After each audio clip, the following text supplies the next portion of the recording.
అందరికీ welcome back అండి. So గత లాస్ట్ వీడియోలో వచ్చేసి మనం rule number postal manual volume 6 part 3లో రూల్ నెంబర్ వచ్చేసి 100 పేమెంట్ ఆఫ్ ఈ మనీ అడ్రస్ గురించి తెలుసుకున్నామండి. సో ఈ వీడియోలో వచ్చేసి మనం నెక్స్ట్ సిలబస్లో ఉన్నటువంటి ఏదైతే ఉందో సిలబస్లో ఏముందంటే E money orders to minors. So మైనర్స్కి వచ్చేటువంటి ఈ మనీ అడ్రస్ని ఏ విధంగా పేమెంట్ చేయాలి. సో అది తెలుసుకోబోయే ముందు ఒక ముఖ్యమైన రూల్ ఏంటంటే రూల్ నెంబర్ 109. ఇది ఓల్డ్ మాన్యువల్లో ఉంది, న్యూ మాన్యువల్లో అయితే లేదు. సో ఓల్డ్ మాన్యువల్లో వచ్చేసి రూల్ నెంబర్ 109 అంటే మనకు 110 వచ్చేసి పోస్ట్ మ్యాన్ బుక్ ఉంది కదా. So post man's book MS-27 ఉంది కదా, దాని ముందు రూల్ అనమాట ఇది ఓల్డ్ మాన్యువల్లో. సో రూల్ నెంబర్ వచ్చేసి 109. సో నేను క్లాసులు చెప్పేటప్పుడు మీరు ఎవరైతే మన వీడియోస్ ఫాలో అవుతున్నారో వాళ్ళందరూ కూడా నేను మొదట్లో సిలబస్ అనేది చెప్పాను కదా, ఆ సిలబస్ అంతా నోట్ చేసుకొని ఏ టాపిక్ కవర్ అవుతుంది, ఏ టాపిక్ కవర్ అవ్వట్లేదు ఒకసారి సీరియల్ నెంబర్ వైజ్గా చెక్ చేసుకుంటూ వెళ్తూ ఉండండి. సో మీరు ఏదైతే క్లాసులు వింటారో అది వచ్చేసి టిక్ మార్క్స్ పెట్టేసుకోండి. ఇది నేను rule number 109 sale of stamps అనేది నేను ఇంతవరకు చెప్పలేదు. దాదాపు ఈ post man syllabus volume 6 part 3 start చేసి 3-4 వీడియోలు అయిపోతుంది. బట్ ఇదైతే చెప్పలేదు. కాబట్టి మీరు కూడా సిలబస్ని నోట్ చేసుకుంటూ ఉండండి. సిలబస్లో నోట్ చేసుకొని ఏ రూల్ కంప్లీట్ అయిపోతుంది, ఏ సిలబస్ ఏ టాపిక్స్ కంప్లీట్ అవుతున్నాయి అనేది ఖచ్చితంగా నోట్ చేసుకోండి. ఓకేనా. ఇప్పుడైతే రూల్ నెంబర్ 109కి వచ్చేద్దాం ఫ్రెండ్స్. సో రూల్ నెంబర్ 109 వచ్చేసి sale of MO forms and stamps అనమాట. సో జనరల్గా వచ్చేసి మనకు సిలబస్లో అయితే సేల్ ఆఫ్ స్టాంప్స్ అంటారు. ఎందుకంటే ఇప్పుడు మనీ ఆర్డర్ ఫార్మ్స్ అనేది సేల్ చేసేది లేదు ఇప్పుడు ప్రజెంట్ వచ్చేసి. ఒకప్పుడు ఉండేది కాబట్టి జస్ట్ సిలబస్లో ఉంది, సేల్ ఆఫ్ స్టాంప్స్ అనేది ఉంది కాబట్టి మనం జస్ట్ తెలుసుకుంటున్నాం దీని గురించి. ఓకేనా. సో ముఖ్యంగా ఏంటంటే ఒక మనీ ఆర్డర్ ఫామ్ అనేది ఒకప్పుడు ఒక మనీ ఆర్డర్ ఫామ్ ఖరీదు ఎంత అంటే దాని కాస్ట్ ఎంత అంటే పావులా అంటే 25 పైస్, 0.25 రూపీ అనమాట. అంటే 25 పైస్ అనేది గుర్తుపెట్టుకోండి. ఓకేనా. సో ఇప్పుడైతే ఈఎంఓ ఫామ్స్ అనేది ఫ్రీగానే ఇస్తున్నాం. బట్ ఒకప్పుడు ఈ మనీ ఆర్డర్ ఫామ్స్ స్టాంప్స్ అనేవి ఇట్లా పోస్ట్ మ్యాన్ ద్వారా సేల్ చేసేవాళ్ళం కాబట్టి సో దీని గురించి తెలుసుకోవాలంటే జస్ట్ తెలుసుకోండి అంతే. మనీ ఆర్డర్ ఫామ్ అయితే సేల్ అయితే లేదండి. ఇప్పుడు ఈఎంఓ ఫామ్ ఇస్తున్నాం, అది ఫ్రీ ఆఫ్ కాస్ట్ అనమాట, దానికి ఎటువంటి ఛార్జ్ కూడా ఉండదు. ఓకేనా. సో చూడండి మ్యాటర్ ఏంటో చూద్దాం. So each postman who is required to sell money order form and stamps will be supplied by the treasurer with a small stock of forms and postage stamps of the lower denominations including postcards, letter cards and embossed envelopes for sale to the public. So ఉన్న విషయం పాయింట్కి వచ్చేద్దాం డైరెక్ట్గా. ఏంటంటే జనరల్గా ఒక ప్రాక్టికల్గా ఒక విషయం చెప్తాను మీకు. సో నేను ఫస్ట్లో ఒక సబ్ ఆఫీస్లో ఒక SPMగా వర్క్ చేసేటప్పుడు అప్పట్లో ఏంటంటే మనకు ఈ ఆన్లైన్ సిస్టమ్ ఇదంతా లేనప్పుడు సో ప్రతి ఒక్క పోస్ట్ మ్యాన్ దగ్గర ప్రతి SOలో కూడా EDDA వాళ్ళ దగ్గర అంటే GDS MD అని ఉంటారు కదా, వాళ్ళ దగ్గర వచ్చేసి ఒక అడ్వాన్స్ స్టాంప్స్ అనేవి ఉండేనమాట. సో మనకు స్టాక్ రిజిస్టర్లో చూసుకున్నట్టయితే అడ్వాన్స్ అని కూడా అక్కడ అమౌంట్ 100 రూపీసా 200 రూపీస్ అని ఉండేది. అది ఏంటంటే పోస్ట్ మ్యాన్కి సేల్ చేయడానికి ఇచ్చింటారు అనమాట. ఆ పోస్ట్ మ్యాన్ ఏం చేస్తారంటే జనరల్గా ఏవైతే రెవెన్యూ స్టాంపులు కావచ్చు, పోస్టేజ్ స్టాంప్స్ కావచ్చు, మనీ ఆర్డర్ ఫార్మ్స్ కావచ్చు, ఇలాంటివి వాళ్ళు సేల్ చేసిన తర్వాత పబ్లిక్ ఎవరికైతే ఉంటారో వాళ్ళకి ఎవరైనా అడిగితే కన్నా వీళ్ళు సేల్ చేసి అమౌంట్ తీసుకుంటారు కదా, ఆ అమౌంట్ అనేది మళ్ళీ మన SPMకి ఇచ్చినప్పుడు C క్లాస్ SOల గురించి చెప్తున్నాను నేను. SPMలో ట్రెజరర్ అన్నీ అక్కడ ఉంటారు కాబట్టి C క్లాస్లో. సో వాళ్ళకి పోస్ట్ మాస్టర్ హ్యాండ్ ఓవర్ చేసినప్పుడు పోస్ట్ మాస్టర్ ఏం చేస్తుందంటే ఆ అమౌంట్ నువ్వు సేల్ ఆఫ్ స్టాంప్స్ కింద కొట్టేసుకుని మళ్ళీ అదే అమౌంట్ ఏ స్టాంపులు అయితే ఇచ్చారో అవే స్టాంపులు మళ్ళీ పోస్ట్ మ్యాన్కి ఇస్తారు. ఆ పోస్ట్ మ్యాన్ అనేది మళ్ళీ దాని అడ్వాన్స్ కింద వాళ్ళ ఖాతాలో పెట్టుకొని వాటిని సేల్ చేస్తూ ఉంటారు. ఆ సేల్ అయిన అమౌంట్ మళ్ళీ SPMకి ఇచ్చినప్పుడు మళ్ళీ అంతే అమౌంట్కి స్టాంప్స్ ఈక్వల్గా స్టాంప్స్ అనేది రిటర్న్ ఇస్తూ ఉంటారు EDDAలకు. ఓకేనా. అది గుర్తుపెట్టుకోండి, జనరల్గా ప్రాక్టికల్గా మనం చూసిందనమాట. సో ఇక్కడ ఏమి ఇచ్చారంటే మనకు సో ఒక ట్రెజరర్ అనేవాళ్ళు ఈ ఎవరు సప్లై చేస్తారంట, ట్రెజరర్ సప్లై చేస్తాడు. బట్ ఎవరు ఫిక్స్ చేస్తారు ఎంత అమౌంట్ ఉండాలి, ఎన్ని స్టాంపులు ఉండాలి, ఎంత అమౌంట్ వరకు ఉండాలి అనేది ఫిక్స్ చేసేది మాత్రం పోస్ట్ మాస్టర్ అనేవాళ్ళు. గుర్తుపెట్టుకోండి, పోస్ట్ మాస్టర్ అనమాట ఫిక్స్ చేసేది. ఎంత అమౌంట్ ఉండాలి, ఎంత స్టాంప్స్ ఆఫ్ అమౌంట్ ఉండాలి అనేది ఫిక్స్ చేసేది పోస్ట్ మాస్టరు. దానికి ఆ ఫామ్స్ కావచ్చు, ఆ మనీ ఆర్డర్ ఫామ్స్ కావచ్చు, స్టాంప్స్ ఇలాంటివన్నీ సప్లై చేసేది మాత్రం ఎవరంటే ట్రెజరర్ సప్లై చేస్తాడు. ఏం సప్లై చేస్తారంటే జనరల్గా మనీ ఆర్డర్ ఫామ్స్ కావచ్చు, స్టాంప్స్ కావచ్చు, some small stock of forms and postage stamps lower denomination ఇస్తుంది. అంటే లోయర్ డినామినేషన్ ఎక్కువ జనరల్గా పబ్లిక్ లోయర్ డినామినేషన్ తక్కువ అమౌంట్ ఇస్తారు కాబట్టి వాళ్ళకు సో తక్కువ డినామినేషన్ ఉన్నటువంటి వాటికి ఇస్తారు. పోస్ట్ కార్డ్స్ కావచ్చు, అలాగే పోస్ట్ కార్డ్స్ ఇస్తారు. తర్వాత పోస్ట్ కార్డ్స్ అంటే అవే సింగిల్ కార్డ్స్, లెటర్లు వస్తాం కదా మనం వాళ్ళ పోస్ట్ కార్డులు అలా అటువంటి పోస్ట్ కార్డ్స్ అనమాట. తర్వాత లెటర్ కార్డ్స్, తర్వాత అండ్ ఎంబాజ్డ్ ఎన్వలప్స్. ఎంబాస్డ్ ఎన్వలప్స్ అంటే ఏంటంటే కవర్ మీదే స్టాంప్ అనేది ప్రింట్ అయి ఉంటుంది. ఒక మన జనరల్గా ₹5 ఎన్వలప్ కవర్ చూసినారు, ఆ కవర్ మీద ₹5 స్టాంప్ ఇలాంటివి అనేది ఆల్రెడీ ఎంబాస్డ్ ఉంటాయి అనమాట, అంటే ప్రింట్ అయి ఉంటుంది ఆటోమేటిక్గా. ఓకేనా, పబ్లిక్ సేల్ చేయడానికి ఆ స్టాంప్స్ అనేది ట్రెజరర్ ఇస్తారు. ఈ ట్రెజరర్ స్టాంప్స్ ఇచ్చినప్పుడు ఆ పోస్ట్ మ్యాన్ ఏం చేస్తారంటే, so memo of stamp advances అనేటటువంటి ఒక రిజిస్టర్ ఉంటుంది. మెమో ఆఫ్ స్టాంప్స్ అడ్వాన్సెస్ గుర్తుపెట్టుకోండి. మెమో ఆఫ్ స్టాంప్ అడ్వాన్సెస్ అంటే స్టాంప్స్ అడ్వాన్స్ ఇచ్చినప్పుడు దానికి ఒక మెమో అనేది ఒక రిజిస్టర్ లాంటిది మెయింటైన్ చేస్తారు. కాబట్టి అక్కడ ఈ పోస్ట్ మ్యాన్ తీసుకున్న తర్వాత ఆ ట్రెజరర్ ఇచ్చినప్పుడు ఆ బుక్లో వచ్చేసి సంతకం చేస్తారు పోస్ట్ మ్యాన్. ఓకేనా, అతను ఎంట్రీ రాసి ఎన్ని స్టాంపులు ఇచ్చారు, ఎంత అడ్వాన్స్ ఇచ్చారని రాసిన తర్వాత పోస్ట్ మ్యాన్ సంతకం చేస్తారు అనమాట. తర్వాత ఈ పోస్ట్ మ్యాన్ ఏవైతే ఈ మనీ ఆర్డర్ ఫామ్స్ కావచ్చు లేదా పోస్టేజ్ స్టాంప్స్ ఇవన్నీ సేల్ చేసినప్పుడు ఏం చేసేవాళ్ళు అంటే, మళ్ళీ ఆ అమౌంట్ అనేది ట్రెజరర్కి హ్యాండ్ ఓవర్ చేసే, ఆ పోస్ట్ ఆఫీస్కి వచ్చినప్పుడు ఆ పోస్ట్ మ్యాన్కి మళ్ళీ ఫ్రెష్ స్టాక్ అనేది ఈక్వల్ అమౌంట్కి ఎంత అమౌంట్ అయితే ఇచ్చారో అంత అమౌంట్కి ఈక్వల్గా ఆ స్టాంప్స్ అనేది మళ్ళీ ఆ పోస్ట్ మ్యాన్కి ఇచ్చేవాళ్ళు treasurer. The post master will fix the amount in money order forms and stamps to be issue to each post. ప్రతి ఒక్క పోస్ట్ మ్యాన్కి ఇవ్వవలసినటువంటి ఆ స్టాంప్స్ కావచ్చు ఏవైతే ఫార్మ్స్ ఇలాంటివి ఉంటాయో వాటిని పోస్ట్ మాస్టర్ ఫిక్స్ చేస్తారనేది గుర్తుపెట్టుకోండి. ఓకేనా, ఇది rule number 109 sale of MO forms and stamps అనేది గుర్తుపెట్టుకోండి. ఓకేనా ఫ్రెండ్స్. సో నెక్స్ట్ వచ్చేసి మనం రూల్ నెంబర్ వచ్చేసి 102కి వెళ్ళిపోదాం ఫ్రెండ్స్. సో రూల్ నెంబర్ వచ్చేసి 102. రూల్ నెంబర్ 102 దేని గురించి ఇచ్చారో చూద్దాం. సో ఈ money orders addressed to minors. So ఒక మైనర్స్కి వచ్చేసి ఎలక్ట్రానిక్ మనీ ఆర్డర్స్ ఈఎంఓస్ వచ్చినప్పుడు ఏ విధంగా పేమెంట్ చేయాలి అని చెప్తారు. ఓకేనా, so where the minor is under years of description and is living sub rule 1 అనమాట. ఇది రూల్ నెంబర్ 102లో ఓల్డ్ రూల్ వచ్చేసి 123 అనేది గుర్తుపెట్టుకోండి. ఓకేనా, సో సబ్ రూల్ 1 వచ్చేసి ఏం చెప్తుంది, where the minor is under years of description and is living with his parent or lawful guardian, payment should be made to the parent or guardian on his signing the EMO on behalf of the minor.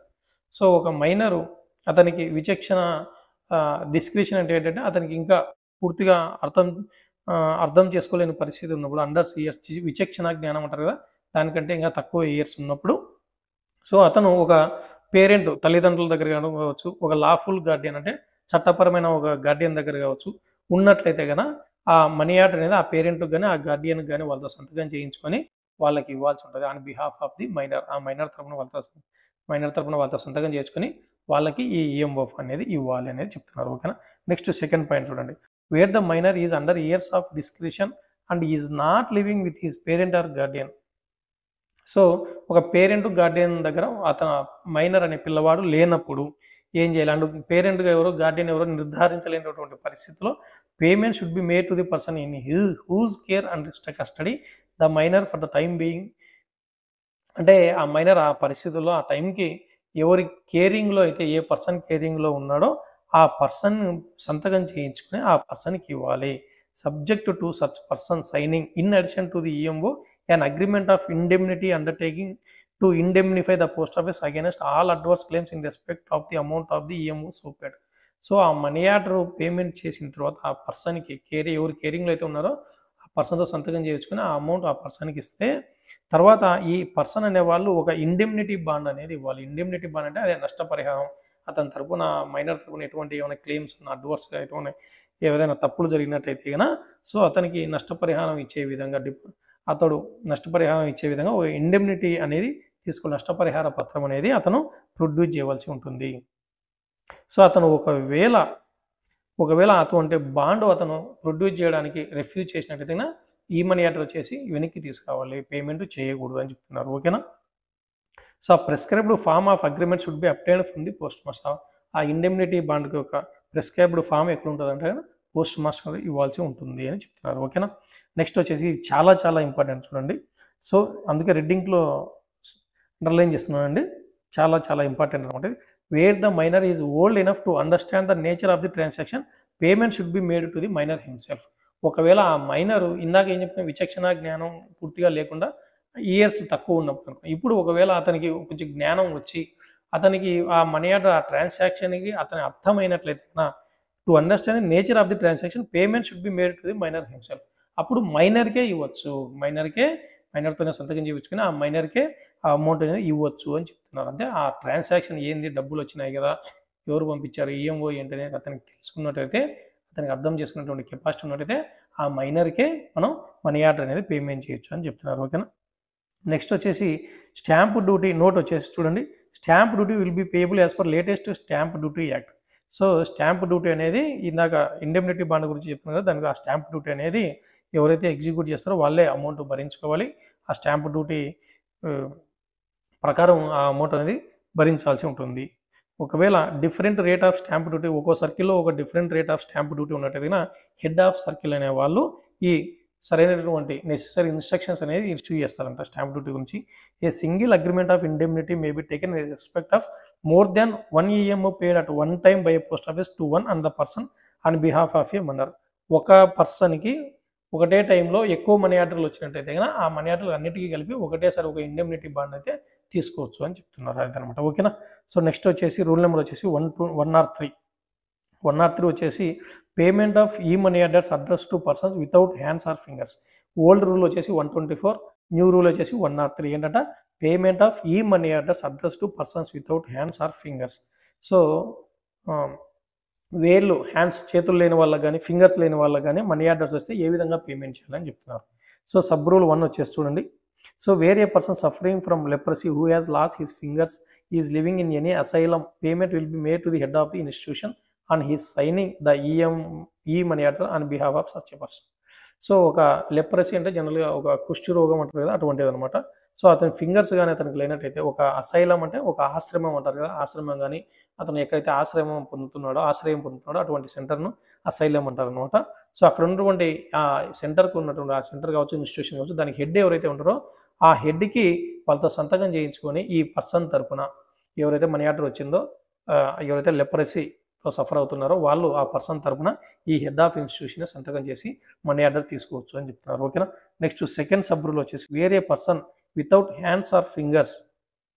ఒకవేళ ఒక యుద్ధంలో కావచ్చు, ఒక accident వల్ల కావచ్చు, ఏదైనా ఒక జబ్బు చేసినప్పుడు అంటే డిసీజ్, ఒక రోగం వచ్చినప్పుడు కానీ ఏదైనా కారణాల వల్ల వాళ్ళు ఫింగర్స్ కానీ హ్యాండ్స్ కానీ లేకపోతే వాళ్ళు వాళ్ళ తల్లిదండ్రులతో కానీ రిలేటివ్స్తో కానీ ఫ్రెండ్స్తో కానీ ఉన్నట్టయితే కనుక వాళ్ళు అప్పుడు పేమెంట్ ఏం చేయాలంటే టు రెస్పాన్సిబుల్ పర్సన్, ఎవరైతే రెస్పాన్సిబుల్లో వాళ్ళ తరపున పేరెంట్స్ ఉన్నది, పేరెంట్స్ కావచ్చు, లేదా బంధువులు కావచ్చు, లేదా ఫ్రెండ్స్ కావచ్చు. సో అతని తరపున ఎవరైతే రెస్పాన్సిబుల్గా ఉంటారో ఆ పర్సన్కి మనం పేమెంట్ చేయాలి అని చెప్తున్నారు. అలాగే ఇన్ ద ప్రెజెన్స్ ఆఫ్ ఎవరి సమక్షంలో an independent responsible witness. So వాళ్ళకి సంబంధం లేనటువంటి, అంటే వాళ్ళ మీద డిపెండ్ కానటువంటి ఒక ఇండిపెండెంట్ రెస్పాన్సిబుల్ విట్నెస్ చేత సిగ్నేచర్ ఎవరైతే మనీ ఆర్డర్ ఫామ్ తీసుకుంటారో, ఈఎంఓ తీసుకుంటారో వాళ్ళ తరపున వాళ్ళకి వీళ్ళు ఒక రెస్పాన్సిబుల్ విట్నెస్ అనే వాళ్ళు సంతకం చేయాలి. ఓకేనా. ఎవరైతే ఆ పేరెంట్స్ కానీ రిలేటివ్స్ కానీ ఎవరైతే ఉంటారో వాళ్ళు ఎవరైతే తీసుకుంటారో మనీ వాళ్ళు సంతకం చేస్తారు కదా, సంతకం కావచ్చు, థంబ్ ఇంప్రెషన్ కావచ్చు, వాళ్ళకి ఒక రెస్పాన్సిబుల్ విట్నెస్ సమక్షంలోనే రెస్పాన్సిబుల్ విట్నెస్తో సంతకం చేయించుకొని, సాక్షి సంతకం ఉంటారు కదా అది తీసుకొని వీళ్ళకి ఇవ్వచ్చు మనీ ఆర్డర్ అనేది గుర్తుపెట్టుకోండి. ఓకేనా. సో నెక్స్ట్ వచ్చేసి 104 అండి. సో నెక్స్ట్ 103 అయిపోయింది. 104 వచ్చేసి చూడండి ఫ్రెండ్స్, పేమెంట్ ఆఫ్ ఈ money orders and delivery of register letters to lunatics. So old rule వచ్చేసి 125 అండి, న్యూ రూల్ వచ్చేసి 104 అనమాట. పేమెంట్ ఆఫ్ ఈ money orders, so money orders కానీ లేదా రిజిస్టర్ లెటర్స్, లునాటిక్స్ అంటే ఏమంటారు జనరల్గా, ఒక అన్సౌండ్ మైండ్, అంటే వాళ్ళు ఒక పిచ్చి వాళ్ళలాగా, ఒక వెర్రి వాళ్ళలాగా ఉంటారంటారు కదా, వాళ్ళు అన్సౌండ్ మైండ్ అంటే వాళ్ళకి మతి స్థిమితం లేదంటారు, ఈ విధంగా రకరకాలు అంటారు కదా, అటువంటివి లునాటిక్స్ అంటే వాళ్ళకు వచ్చేటటువంటి మనీ ఆర్డర్స్ కానీ రిజిస్టర్ లెటర్స్ కానీ ఏ విధంగా డీల్ చేయాలనేసి చెప్తున్నారు. ఓకేనా. సో ఇదేంటో చూద్దాం. So those who are adjudged lunatics in the inquisition proceedings under the lunacy act and for the administration of those estates managers are appointed by the court. So first ఈ lunatics అనేవాళ్ళు, ఈ unsound mind ఉన్న వాళ్ళు ఎన్ని కేటగిరీలో ఉన్నారంటే 4 కేటగిరీలో ఉన్నారు. ఫస్ట్ కేటగిరీ ఏంటంటే, సో ఈ లునాటిక్స్ అనేవాళ్ళు ఒక లూనసీ యాక్ట్ అనేది ఉంటుంది కదా, ఆ యాక్ట్ వాళ్ళ చట్టం ప్రకారం ఏదైతే ఉంటుందో ఆ చట్టం ప్రకారం ఒక విచారించబడి వాళ్ళకి ఒక మేనేజర్స్ కానీ అటువంటి వాళ్ళు అపాయింట్ చేసినట్టయితే వాళ్ళ కోసము ఒక మేనేజర్స్ లాంటి అంటే వాళ్ళని చూసుకోవడానికి మేనేజర్స్ లాంటి వాళ్ళని అపాయింట్ చేసినటువంటి సందర్భం ఒకటి. తర్వాత who are so adjudged for the administration of whose estate no managers are appointed by the court. రెండో కేసు ఏంటంటే ఒక కోర్టు కానీ ఇట్లాంటివి వచ్చేసి వాళ్ళకి ఎటువంటి మేనేజర్స్ కానీ వాళ్ళని చూసుకోవడానికి నియమించనిటువంటి సందర్భం ఒకటి. తర్వాత మూడోది వచ్చేసి ఈ లూనసీ యాక్ట్ ప్రకారము ఏదైతే వాళ్ళకి చట్టం ఉందో యాక్ట్ ప్రకారము వీళ్ళు అసైలమ్స్ ఆర్ మెంటల్ హాస్పిటల్స్ ఈ ప్రొసీడింగ్స్ ఎవరైతే వీళ్ళు అసైలమ్స్ అంటే అదే ఆశ్రమాలు కానీ లేదా వాళ్ళని బాగు చేయడానికి ఉపయోగించినటువంటి ఒక ఇన్స్టిట్యూషన్స్ కావచ్చు, సెంటర్స్ కావచ్చు, ఒక మెంటల్ హాస్పిటల్స్ కానీ అటువంటి చోట్ల ఉన్న వాళ్ళది ఒక సందర్భం. ఇంకోటి వచ్చేసి those in respect of whom no steps are taken under lunacy act. So ఈ లూనసీ యాక్ట్ ప్రకారం వాళ్ళకి ఎటువంటి ఈ స్టెప్స్ తీసుకుంటారు వాళ్ళ పట్ల, వాళ్ళ ఊరికే అలాగే ఉంటారు అనమాట. వాళ్ళు ఇట్లా వాళ్ళ కోసం నియమించబడడం కానీ తర్వాత నియమించకుండా ఉండడం కానీ కోర్టు ద్వారా, అలాగే ఒక ఆశ్రమాల్లో కానీ ఒక సెంటర్స్లో కానీ ఉంచకపోవడం కానీ ఇలాంటివి ఇంకో సందర్భం. సో ఈ 4 సందర్భాల్లో ఈ మనీ ఆర్డర్స్ అనేది ఏ విధంగా డెలివర్ చేయాలనేది చూద్దాం. సో ఇప్పుడు చూడండి ఫ్రెండ్స్, ఫస్ట్ వచ్చేసి as regards person is class 1 the post office may deliver the articles or pay the money orders to the managers. So first case చూసుకున్నట్లయితే మేనేజర్స్ని అపాయింట్ చేసి ఉంటుంది కాబట్టి కోర్ట్ అనేది, సో ఆ మనీ ఆర్డర్స్ అనేది ఆ మేనేజర్స్కి ఇవ్వచ్చు అని చెప్తున్నారు ఫస్ట్ కేసులో. నెక్స్ట్ సెకండ్ కేసులో కానీ లేదా థర్డ్ కేసులో కానీ ఏం చెప్తున్నారు. సో ఫస్ట్ కేసులో మనీ ఆర్డర్ అనేది డెలివర్ అవుతుంది, ఎవరికి మేనేజర్స్కి ఇస్తున్నారు. So next second and third కేసులో చూద్దాం. సెకండ్ కేసు థర్డ్ కేసులో as it is very difficult for the post office to decide as to whom is the proper person to accept the articles or the money order and give discharge on behalf of the lunatic, it would be desirable for the post office to return the articles or the money orders to the sender or the remitter as the case may be under proper advice. So ఈ రెండో కేసులో managers అనేది appoint చేయబడలేదు court ద్వారా. మూడో కేసులో వచ్చేసి ఒక 2 lunatic అసైలమ్స్లో కానీ హాస్పిటల్స్ కానీ అడ్మిట్ చేయబడి ఉంటే సందర్భాల్లో. సో ఇక్కడ వచ్చేసి మనం అతనికి ఒక lunatic ఆ పర్సన్కి ఎవరు వీళ్ళు ఖచ్చితంగా ఇతనికి ఎవరు రెస్పాన్సిబుల్ పర్సన్, ప్రాపర్ పర్సన్ ఎవరు అనేది డిసైడ్ చేయడం చాలా కష్టంగా ఉంటుందంట పోస్ట్ ఆఫీస్కి. సో ఇటువంటి సందర్భాల్లో ఏం చేయాలంటే ఆ మనీ ఆర్డర్ను కానీ ఆర్టికల్స్ని కానీ రిటర్న్ టు సెండర్ చేయాలి అని చెప్తున్నారు. ఓకేనా, ఒక ప్రాపర్ అడ్వైజ్ మీద రిటర్న్ టు సెండర్, ఆర్టికల్స్ అయితే అదే మనీ ఆర్డర్ అయితే రిటర్న్ టు రెమిటర్, అంటే ఎవరైతే పంపించారో వాళ్ళకి పంపించేసేయండి అని చెప్తున్నారు. ఓకేనా. Next in respect of fourth case గురించి ఏం చెప్తుంటే ఇది డెలివర్ చేయడం. సో ఫోర్త్ కేసులో ఏం చెప్తున్నారంటే in respect of 4 if the officer tendering the articles of the money suspects that the addressee is not of a sound mind is so as to appreciate or understand the consequences of his acts the articles or E money order should be return to the sender or the remitter as the case may be under proper advice. So fourth కేసులో వచ్చేసి అతనికి ఎటువంటి steps తీసుకోలేదు కాబట్టి అతను ఒకవేళ ఆ సిచ్యుయేషన్ని understand consequence అర్థం చేసుకోలేని పరిస్థితి ఉంటే కనుక ఖచ్చితంగా ఈ ఆర్టికల్స్ అనేది return to the sender, money order అనేది రిటర్న్ టు ది రెమిటర్ అని చేయడం, ప్రాపర్ అడ్వైజ్ మీద రిటర్న్ టు సెండర్ చేయడం మంచిది అని చెప్తున్నారు. ఓకేనా, ఇది రూల్ నెంబర్ వచ్చేసి. సో మిగతా 3 కేసులు ఫస్ట్ కేసులో మాత్రమే మనీ ఆర్డర్స్ కానీ ఆర్టికల్స్ కానీ డెలివర్ చెప్తే మిగతా 3 కేసులో రిటర్న్ చేయమని ప్రాపర్ అడ్వైజ్ మీద చెప్తున్నారు అనమాట. ఓకేనా, ఇది రూల్ నెంబర్ 104. ఓకేనా. సో నెక్స్ట్ క్లాస్లో రూల్ నెంబర్ 105 లేదా ఇంకొన్ని చిన్నవి ఏమైనా ఉంటే తెలుసుకుందాం ఫ్రెండ్స్. ఓకేనా, థ్యాంక్ యూ అండి.